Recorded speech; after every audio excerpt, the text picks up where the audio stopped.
शास्त्रा। आज हम लोग क्या डिस्कस करने वाले हैं? हम लोग डिस्कस करने वाले integrated rate law of first order reaction. तो मैं आपको एक रिक्वेस्ट करता हूँ, लास्ट तक मेरे साथ बने रहे। थोड़ा वीडियो लंबा चलेगा but I will make sure कि at the end of this video आपको पता चलेगा इंटीग्रेटेड रेट लॉ की ज़रूरत क्या है और इंटीग्रेटेड रेट लॉ कैसे निकालते हैं फॉर फर्स्ट ऑर्डर रिएक्शन। तो चलो शुरुआत करते हैं आज के वीडियो के लिए, आज के लेक्चर के लिए। उसके पहले आपको एक रिक्वेस्ट करता हूँ, सब्सक्राइब जरूर कर देना और बेल आइकन जो वहाँ पे नीचे है उसको प्रेस कर देना ताकि जो भी मैं वीडियो नया रिलीज करूँ आपके लिए तो आपको उसको नोटिफिकेशन मिल जाए। सो पहली चीज आज हम लोग जो डिस्कस करने वाले वो है कि भाई इसकी जरूरत क्या है। ठीक है, बहुत सारे कंसेप्ट हम लोगों ने पढ़े हुए हैं, हर चीज की जरूरत क्या हो है वो अगर हमें पता रहेगा तो कंसेप्ट हम लोग पढ़ने के लिए एक ड्राइव पैदा होता है अपने में कि हम लोग ये क्यों पढ़ते हैं, इसका रीजन क्या है, इसका एप्लीकेशन क्या है, वो जानना बहुत जरूरी है। तो पहले चीज, क्योंकि अपने पास डिफरेंशियल रेट लॉ ऑलरेडी था, तो वो होने के बावजूद हम लोगों ने इस इंटीग्रेटेड रेट लॉ लाने की हिम्मत कैसे की।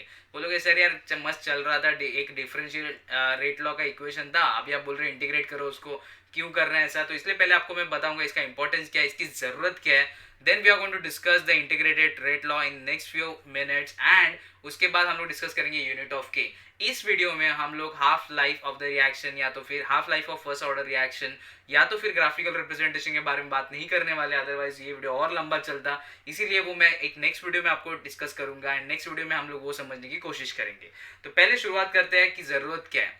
तो differential rate law gives an information. अभी डिफरेंशिएट रेट लॉ हमें क्या इन्फॉर्मेशन देता है वो इंपॉर्टेंट चीज है। ठीक है, तो डिफरेंशिएट रेट लॉ हमें बताता है कि how a rate of the reaction depends on the concentration of the reactant. तो हमें वो बताता है कि कॉन्सेंट्रेशन ऑफ रिएक्टेंट्स के ऊपर रेट ऑफ रिएक्शन कैसे डिपेंडेंट है, ये बताने का काम अपना करता है differential rate law. That's a first point. ठीक है, तो we also want to know how the concentrations of the reactants and products vary with the time।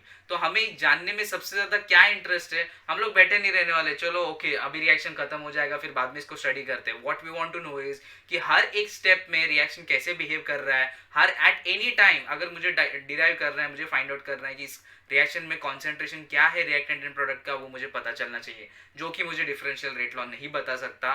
That I can get to know only by the integrated rate law, इसीलिए हम लोग उसको integrate करते हैं। Next point is हमें जानना है such information is not given by the differential rate law. तो हमें पता है ये चीज इससे नहीं मिलेगी। Hence the differential rate law is integrated so that the rates and the rate constants could be easily estimated। तो rate of the reaction and the rate constant of the reaction हम लोग इजीली डिटरमाइन कर सकते हैं by using a integrated rate law as compare to the differential rate law. तो integrated rate law है क्या भाई? The equation which are obtained by integrating the differential rate law. तो डिफरेंशियल रेट लॉ को लेंगे और जैसे कि नाम में लिखा हुआ है कि इसे इंटीग्रेट करना है, तो उस रेट लॉ को हम लोग इंटीग्रेट करेंगे और जो चीज मिलेगा उससे हम लोग जो बाकी की चीजें फाइंड आउट करने की कोशिश करेंगे उसको इंटीग्रेटेड रेट लॉ बोलते हैं। एंड ऑब्वियसली आज के वीडियो में हम लोग कौन सा इंटीग्रेटेड रेट लॉ देखने वाले? We are going to understand integrated rate law for the first order reaction. ठीक है, which gives a direct relationship between the concentration of the reactants and time are called integrated rate law. तो differential rate law को जब integrate करोगे तो आपको direct relationship मिलता है किसके बीच में? कॉन्सेंट्रेशन ऑफ द रिएक्टेंट्स और टाइम के बीच में, जिसकी वजह से आप बहुत सारी चीजें फाइंड आउट कर सकते हो। हाफ लाइफ के टाइम में आपको पता चलेगा कि किसी रिएक्शन का हाफ लाइफ पता होना कितना इंपॉर्टेंट है अगर वो रिएक्शन का रेट बहुत ही स्लो है तो। ठीक है, सो चलो अभी इंटीग्रेटेड रेट लॉ क्या है उसकी तरफ बढ़ते हैं। तो ये जरूरत थी हमारी एंड उसकी वजह से हम लोग इंटीग्रेटेड रेट लॉ पढ़ने वाले हैं। तो पहली चीज integrated rate law for the first order reaction, हम लोग एक सिंपल फर्स्ट ऑर्डर रिएक्शन का जनरल रिएक्शन कंसीडर करेंगे। यहाँ पे कुछ रूल्स आपको पता होने चाहिए, बेसिक इंटीग्रेशन के जो रूल्स है आपने मैथ्स में पढ़े होंगे वो पता होना चाहिए। थोड़ा सा लॉग कैलकुलेशन आपको इजीली कंफर्टेबली आना चाहिए, उतने लॉग रूल्स पता होने चाहिए, लॉगरिथमिक रूल्स, बस दैट्स सफिशिएंट। तो आपको इंटीग्रेटेड रेट लॉ बहुत इजीली समझ सकता है। सो एक जनरल रिएक्शन में कंसीडर कर रहा हूँ जहाँ पे एक रिएक्टेंट है A is getting converted to the product, तो इसको मैं एक रेट लॉ अप्लाई करूंगा, the differential rate law obviously. तो हम लोग यहाँ पे क्या करते हैं, कभी भी रेट इक्वेशन के लिए minus d by d T of concentration of A is this is the rate of the reaction is equal to K constant into concentration of A। अब ये फर्स्ट ऑर्डर है इसलिए रेस टू कुछ नहीं रहेगा, that means raise to 1 है वहां पे, that is x is equal to 1। इसीलिए with respect to A rate और the order of the reaction is 1 and overall order of the reaction, यहाँ पे कोई दूसरा रिएक्टेंट है नहीं, तो जो A का ऑर्डर ऑफ द रिएक्शन रहेगा, order of reaction with respect to A रहेगा, वही ऑर्डर ऑफ द रिएक्शन रहेगा। तो इसीलिए यहाँ पे it's a first order reaction. तो आप देख सकते हैं यहाँ पे rate is equal to minus d by d t of concentration of A is equal to k into concentration of A. ये यहाँ तक हम लोगों ने देखा हुआ है। इसके प्रीवियस वाला वीडियो लेक्चर नंबर 5 में हम लोगों ने डिस्कस किया था कि ऑर्डर ऑफ रिएक्शन कैसे निकालते हैं, कैसे लिखा जाता है और क्यों इस फॉर्मेट में रहता है। तो एक बार वो वीडियो ज़रूर देख लेना, मैं उसका लिंक दे दूंगा आपको डिस्क्रिप्शन बॉक्स में, ताकि आपको अच्छे से समझे। अभी इसका मैं क्या करने वाला हूँ, इस रिएक्शन को मैं थोड़ा सा रीअरेंज करने वाला हूँ। और यहाँ पे और एक चीज़ मुझे याद रखनी है कि concentration of A is equal to concentration of A zero at time t zero. जब टाइम टी जीरो रहेगा मतलब टाइम ये और reaction has not started, time 0 second है, उस टाइम पे जो कॉन्सेंट्रेशन रहेगा that's initial concentration of your reactant, तो वो रहेगा ए जीरो। ठीक है, और जब आपको फाइंड आउट करना है इस टाइम पे, अगर सपोज आप बोल रहे हो कि रिएक्शन इनिशिएट हुआ, मुझे 5 सेकंड के बाद देखना है कि कितना कॉन्सेंट्रेशन है ऑफ अ रिएक्टेंट, तो वो जो कॉन्सेंट्रेशन रहेगा that is at time t. मतलब अगर सपोज आपने यहाँ पे डिसाइड कर लिया 5 सेकंड, तो ये विल बी द कॉन्सेंट्रेशन, यहाँ पे 5 लिखूंगा मैं, because this will be the concentration of A at 5 second. ठीक है, तो that is concentration of A t at time t. ठीक है, टाइम टी सेकंड्स रहेगा, मिनट्स रहेगा, आवर्स रहेगा, जो भी आप डिसाइड करोगे उसके ऊपर रहेगा। ठीक है, सो ऑब्वियसली हमें पता है कि रिएक्टेंट जैसे रिएक्शन प्रोसीड होता है वैसे रिएक्टेंट का कॉन्सेंट्रेशन क्या होता है, धीरे धीरे कम होते जाता है, because that's why it's a reaction ना, रिएक्टेंट प्रोडक्ट में कन्वर्ट होता है, इसलिए concentration of A goes on decreasing. ठीक है, इसीलिए यहाँ पे ये रिएक्शन में ये रेट लॉ में क्या है, माइनस साइन है, so that you should understand कि this is the reactant concentration is decreasing in a due course of reaction. आगे बढ़ते हैं, तो आगे भी मैं इसको इंटीग्रेट करूंगा। I am integrating this. अभी इंटीग्रेशन में भी दो इंटीग्रेशन है, एक होता है फाइनाइट इंटीग्रेशन, एक होता है इनफाइनाइट। ठीक है, तो लिमिट्स में जब हम लोग इंटीग्रेशन करते हैं that is called what, finite integration. तो यहाँ पे मैं concentration A zero to A t में इंटीग्रेट कर रहा हूँ इस इक्वेशन को, और इसको मैंने रीअरेंज किया। तो यहाँ पे डी ए जो था, यहाँ पे कॉन्सेंट्रेशन ऑफ ए में यहाँ पे लेके आया, और डी टी जो था वहाँ पे उसको वो साइड लेके गया। तो यहाँ पे ये डिवीजन में था, यहाँ पे जाने के बाद के बाजू में आ जाएगा मल्टीप्लीकेशन में। ये कॉन्सेंट्रेशन ऑफ ए जो था वो के साथ मल्टीप्लीकेशन में था, जब यहाँ पे लेके आऊंगा तो वो कहाँ पे जाएगा, डिवीजन में जाएगा। तो वो मैंने कर दिया, इंटीग्रेशन भी अप्लाई कर दिया। Integration from A zero to A t d into concentration of a upon concentration of a is equal to minus k integration from this is 0। ठीक है, अल्फा नहीं है, ठीक है, a नहीं है, this is 0 to t, that is a limit. इस limit में मैं इंटीग्रेट कर रहा हूँ इसको इनटू dt। ठीक है, अगर कुछ आपको इंटीग्रेशन का लॉ रूल्स पता होगा तो आपको एक समझ में आ जाएगा। ऑन परफॉर्मिंग इंटीग्रेशन जो एक चीज रहता है दैट इज अ ln, जब निकालते हो आप ln 1/x अगर आपका रहेगा, ठीक है, 1/x इंटू डी एक्स। ठीक है, नॉट ln सॉरी, 1/x का अगर आप इंटीग्रेशन निकालोगे 1/x dx का, तो वो आता है ln x। ठीक है, ये इंटीग्रेशन के बेसिक रूल्स है जो आपको पता होना चाहिए। That means if you are having system something like dx upon x is equal to ln x, ये रूल है। ठीक है, सो नेचुरल लॉग के फॉर्म में आता है वो। तो यहाँ पे क्या है मेरे पास, ये देखो x की जगह पे यहाँ पे कॉन्सेंट्रेशन ऑफ a है, और यहाँ पे ऑब्वियसली x की जगह पे concentration of a, so this is also in the form of dx upon x। तो यहाँ पे क्या है, d into concentration of a, d concentration of a divide by concentration of a, तो यहाँ पे इसका क्या आएगा, ln a आएगा। दूसरी चीज यहाँ पे लिखी हुई नहीं है जानबूझ के, क्योंकि मुझे एक्सप्लेन करते टाइम लिखनी थी, दैट इज यहाँ पे लिमिट्स में रहेगा a zero to A t, क्योंकि अभी तक उसका हम लोगों ने कुछ नहीं किया। ठीक है, तो लिमिट्स अभी भी वहां पे है, सिर्फ हम लोगों ने इसको इंटीग्रेट किया हुआ है। ठीक है, सो ये क्या आ गया, ये 1/x वाले फॉर्म में, सो 1/x ये नहीं है। ठीक है, so 1/x d into 1/x dx is equal to ln x, this is the integration का बेसिक रूल है। ठीक है, so dx upon x is equal to ln x। तो यहाँ पे x की जगह पे क्या है, कॉन्सेंट्रेशन ऑफ a है, तो ये इस फॉर्म में, तो इसलिए मैं कन्वर्ट कर दूंगा ln a में। ठीक है, so this is the ln a। Next is minus के इंटीग्रेशन ऑफ dt। तो इंटीग्रेशन अगर आप dx का निकालोगे तो ये भी एक बेसिक रूल है, इज इक्वल टू x होता है। ठीक है, तो इंटीग्रेशन ऑफ dx क्या होता है, integration of dx is equal to x। तो यहाँ पे इंटीग्रेशन ऑफ क्या है, dt है, तो क्या है यहाँ पे x की जगह पे t है, तो यहाँ पे क्या आ जाएगा, t आ जाएगा। और यहाँ पे भी आप चीज एक याद रखना है कि from 0 to t that is a integration from a lower limit to the higher limit. तो ये हायर लिमिट बोलते हैं, ये लोअर लिमिट बोलते हैं। जो ऊपर होता है वो हायर लिमिट, जो नीचे रहता है वो लोअर लिमिट। यहाँ पे भी जो ऊपर है वो हायर लिमिट, जो नीचे है वो लोअर लिमिट। अगर इसको मैं और सिंप्लीफाई करने जाऊंगा तो अभी ये मुझे ये क्या होता है कि जब लिमिट्स में आप ये करते हो, इंटीग्रेशन करते हो, तो higher limit minus lower limit आपको अप्लाई करना होता है। That's again a rule of basic rule of integration. So यहाँ पे हायर क्या है, ए के जगह पे यहाँ पे क्या डालूंगा मैं, 80 डालूंगा, यहाँ पे माइनस करके that is going to be ln 80 minus ln a zero. That's a rule. what is it, higher limit minus lower limit। okay, so ln 80 minus ln a zero is equal to minus kt। अभी यहाँ पे मेरे को minus kt मिल रहा है, क्यों रे बाबा, because यहाँ पे एक चीज स्टेप आप ये कर सकते हो, माइनस के, इसका हायर लिमिट क्या है रे t, माइनस लोअर लिमिट क्या है 0, तो t के जगह पे सब्स्टिट्यूट करना है आपको इसको। तो a के जगह पे यहाँ पे मैं 80 सब्स्टिट्यूट किया, बाद में माइनस करने के बाद a के जगह पे a जीरो सब्स्टिट्यूट किया, यहाँ पे t के जगह पे हायर लिमिट t सब्स्टिट्यूट किया, t के जगह पे लोअर लिमिट 0 सब्स्टिट्यूट किया। So minus k into t minus zero that is nothing but minus kt जो कॉलेजेस में लगता है वो वाला नहीं। ठीक है, so this minus k into t that is nothing but your k is a rate constant and t is a time. ठीक है, तो आपको ये इक्वेशन मिल जाएगा ln 80 minus ln a zero is equal to minus k t. Next step में अगर आपको कुछ याद है, लॉग का एक सिंपल रूल होता है, लॉग नेचुरल लॉग रहने दो, ln रहने दो, या normal log to the best n अपना रहने दो, ln इज इक्वल टू अगर ln a minus ln b आप करते हो it is equal to ln b upon a, sorry a upon b, ठीक है। तो ये सिंपल रूल है अपना लॉग का।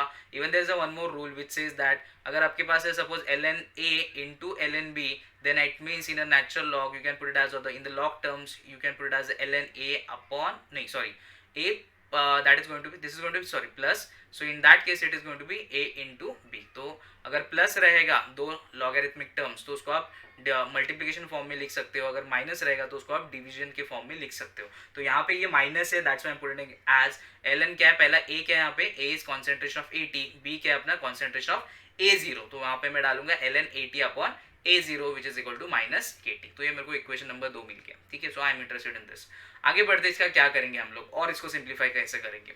तो ये प्रीवियस वाला इक्वेशन मैंने वापस यहाँ पे आगे ले लिया है, ठीक है। तो अब इसको यहाँ पे अगर और एक रूल है लॉग में, इसलिए मैंने बोला कुछ इंटीग्रेशन के बेसिक रूल्स आपको पता होने चाहिए, कुछ लॉगरिथमिक के बेसिक रूल पता होने चाहिए, देन यू आर सॉर्टेड, ठीक है। आपको ज्यादा टेंशन लेने की जरूरत नहीं है। तो अगर आपको याद होगा कि अगर suppose if you have something like ln minus A upon B, तो इसका ही मतलब होता है अगर ये नेगेटिव साइन अपने निकालना है आपको, तो इसको आपका रेसिप्रोकल देना पड़ेगा, दैट मीन्स उल्टा लिखना पड़ेगा, that is ln b upon A. तो ये उल्टा हो जाएगा जब अगर आपको नेगेटिव साइन निकालना है। समझ में आया मैं क्या बोल रहा हूँ? This is basic logarithmic rule. अगर आपके पास है लॉग या तो फिर नेचुरल लॉग, कोई भी लॉग रहने तो लॉगरिथमिक का ही रूल है, अगर माइनस है logarithm of A upon B, तो अगर आपको नेगेटिव साइन निकालना है तो उसको आप नेगेटिव साइन निकालने के बाद आपको जो ब्रैकेट के अंदर वाला टर्म रहेगा उसको उल्टा कर देना है। So A upon B will become B upon A, जो न्यूमरेटर उसको डिनोमिनेटर बना दो, जो डिनोमिनेटर उसको न्यूमरेटर बना दो। तो यहाँ पे माइनस साइन है, मुझे ये हटाना है, तो मैं इसको यहाँ पे लेके जाऊंगा तो भी ये माइनस ही रहने वाला है, साइन है वो, ठीक है। तो के टी यहाँ पे ये साइड में आ जाएगा, राइट साइड में, यहाँ पे माइनस आएगा। सो यहाँ पे क्या बन जाएगा, ये एक स्टेप आएगा minus ln concentration of A T divided by concentration of A at time 0। तो अगर मैं इसको नेगेटिव साइन मेरे को हटाना है, मैं क्या करूंगा, this is A, this is your B, तो ये नेगेटिव साइन हटाने के लिए क्या हो जाएगा, ये उल्टा हो जाएगा। तो that will become ln into concentration of A at time 0 and concentration of A at time t, so that will become this situation, ठीक है। तो ये उल्टा हो गया, ठीक है। तो रिसिव उसका उल्टा हो जाएगा बिकॉज नेगेटिव साइन मेरे को निकालना है। तो यहाँ पे मैंने नेगेटिव साइन निकाल दिया और मेरे को मिल गया ln concentration of A0 upon concentration AT is equal to KT। so that's a basic formula। now इसको और सिंप्लीफाई कर सकते हैं क्या, यस मुझे अगर रेट कांस्टेंट के इक्वेशन में लिखना है इसको, विच इज एक्चुअली जब आप क्वेश्चन सॉल्व करते हो तो इसी फॉर्म में आप रेसिपी फॉर्मूला आपका लिखते हो। तो in that case if you will see, अगर मैं ये टी यहाँ पे मल्टीप्लीकेशन में है, ठीक है, तो के टी मत करना इसको, के is a rate constant multiply by time. तो इसको टी को अगर ये मल्टीप्लीकेशन में मैं यहाँ पे लेके जाएगा तो क्या पे जाएगा, डिवीजन में जाएगा। सो मैं इसको अगर सिंप्लीफाई करेगा और तो आएगा 1 upon T into ln a0 upon a t is equal to k, that is equation for rate constant. और इसको मैं सिंप्लीफाई कर सकता है क्या, नेचुरल लॉग को मैं सिंप्लीफाई कर सकता है। देयर इज अ कोरिलेशन कि अगर नेचुरल लॉग को आपको log to the best ten में फॉर्म में लेके जाना है तो उसको 2.303 से मल्टीप्लाई करना पड़ता है, ठीक है। ये भी अगेन एक बहुत ही इंपॉर्टेंट चीज़ हो, सबको पता है ये कि अगर किसी भी नेचुरल लॉग को अगर आपको log to the best ten form में लेके जाना है कि जो कोई आपके लॉगरिथमिक टेबल में आपको वैल्यूज मिलता है, तो आपको उस चीज़ में ये जो लॉग टेन आप जो लॉगरिथमिक टेबल यूज करते हो वो लॉगरिथमिक टेबल में आपको log to the best ten का वैल्यूज है लिखा हुआ, ठीक है, वो आप फाइंड आउट करते हो, ठीक है। सो अगर मैं नेचुरल लॉग लिया उसको मेरे को log to the best ten में कन्वर्ट करना है तो मुझे उस वैल्यू को 2.303 से मल्टीप्लाई करना पड़ेगा। तो मैं ये इक्वेशन को 2.303 से अगर मल्टीप्लाई करेगा तो in the place of natural log I can put a log to the best 10, ठीक है। सो ऑन फर्दर सिंप्लीफिकेशन में जो क्या मिलेगा, 2.303 से मल्टीप्लाई किया, so 2.303 upon T into log to the best 10 of concentration of A0 upon concentration at time t which is equal to k। तो ये सिंपल फॉर्म है। तो ये सिंपल फॉर्म आपको हर जगह पे मिलेगा, जब भी आप कैलकुलेशन करोगे ना, you are going to use this form for doing your calculation. अभी देखो यार बहुत सारी चीजें हैं, लास्ट में भी हम लोग डिस्कस करने वाले हैं, but you got to understand कि अगर आपको के निकालना है आप के निकाल सकते हो इस इक्वेशन रिएक्शन से, इस फॉर्मूला से टी निकाल सकते हो, that's a time required for the completion of the reaction. You can find out the initial concentration, you can find out a concentration of A at certain time t, ठीक है। so ये सब values आपको मिल सकता है by using integrated rate law, जो possible नहीं है by using a differential rate law, इसीलिए हम लोग ये कर रहे हैं। Okay, so equation 2 can be written by taking antilog on both the side. So there is a one more method, one more formula of this, ठीक है। तो यहाँ पे इसको अभी छोड़ दो, इसको साइड में रखो, यहाँ तक हम पहुंच गए। इससे भी बहुत सारे आपके क्वेश्चन सॉल्व होंगे। और ये जो है आपका ln at A upon A0 is equal to minus KT, अगर इसको मुझे और सिंप्लीफाई करना है तो अगर यहाँ पे मैंने इसका एंटीलॉग ले लिया तो ये एंटीलॉग और लॉग आपको पता है एंटीलॉग क्या है, लॉग का उल्टा होता है। तो एंटीलॉग अगर यहाँ पे अप्लाई किया तो ये लॉग कैंसिल हो जाएगा और यहाँ पे क्या बन जाएगा, एंटीलॉग ऑफ KT। और एक रूल आपको लॉगरिथमिक का पता होना चाहिए, वरना ये बच्चे कंफ्यूज होते हैं ई कहाँ से आया साला।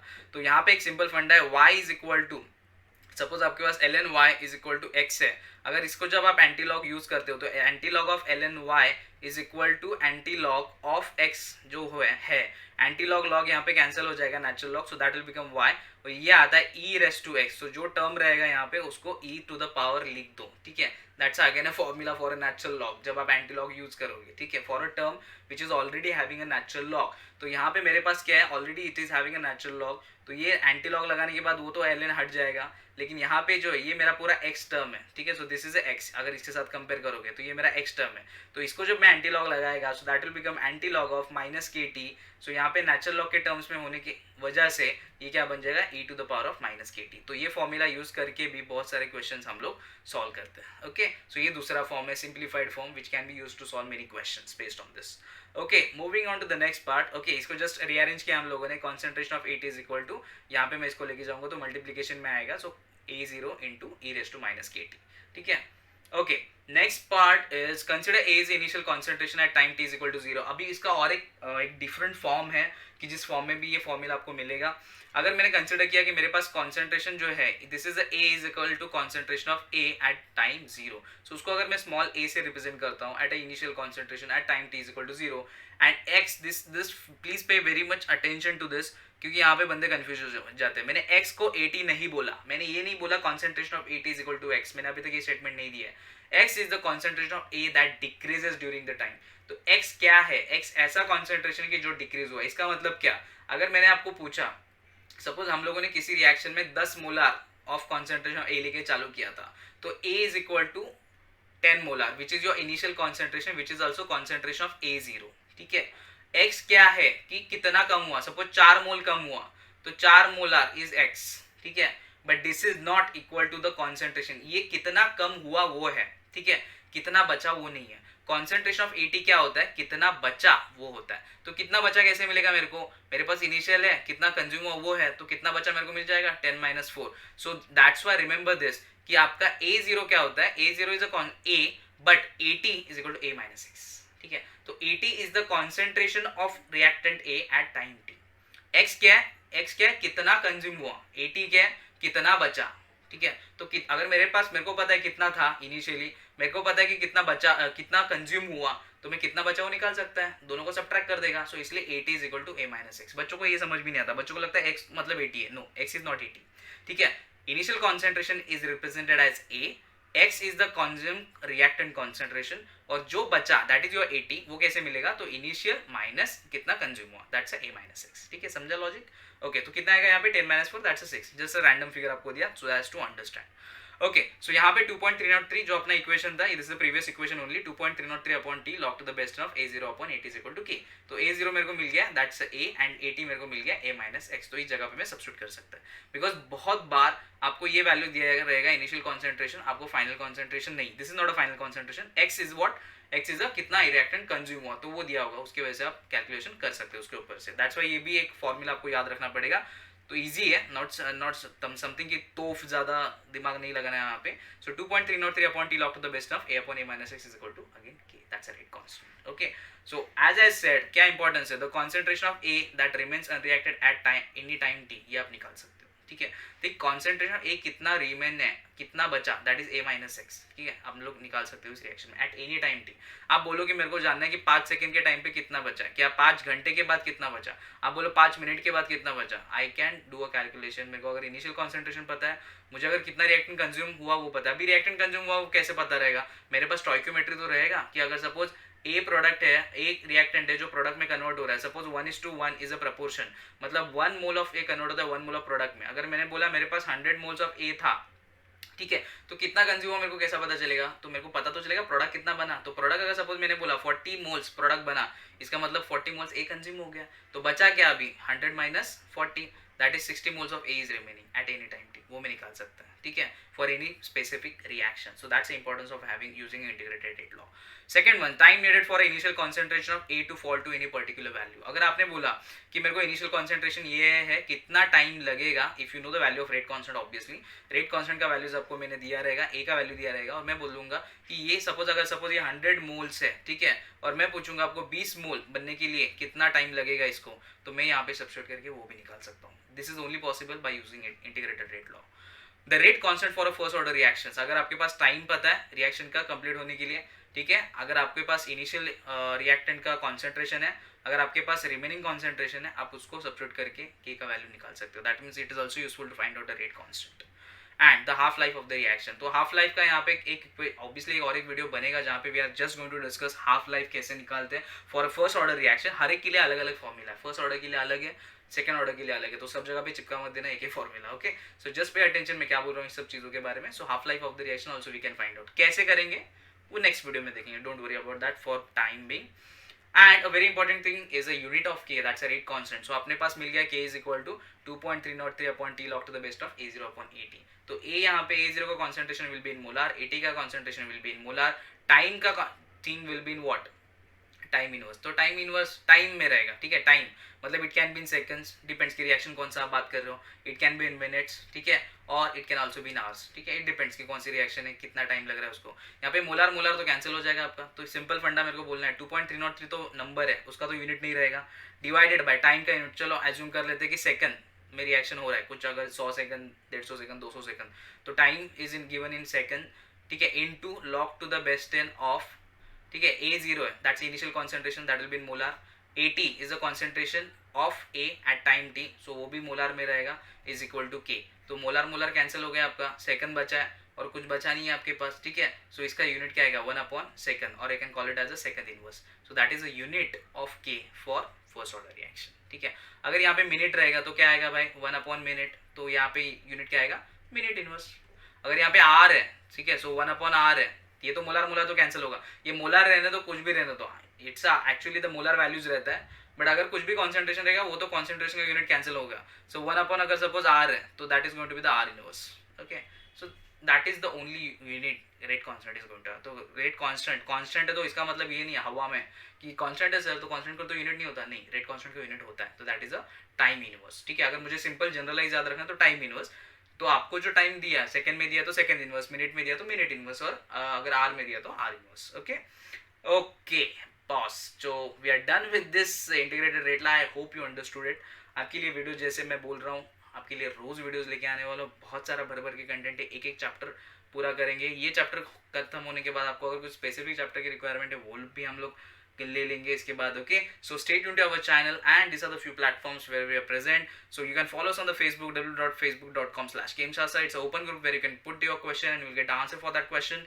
We are present on YouTube, www.youtube.com/gameshastra. तो सब्सक्राइब जरूर करना, जितना सब्सक्रिप्शन बढ़ेगा उतना नंबर ऑफ वीडियोस आपको मिलेगा ज़्यादा, ठीक है, बिकॉज ऑब्वियसली उससे मेरा कॉन्फिडेंस बढ़ेगा और कुछ नहीं, वरना मैं करते जा रहा हूँ मेरे को पता ही नहीं चल रहा बच्चों को पसंद आ रहा है नहीं आ रहा है.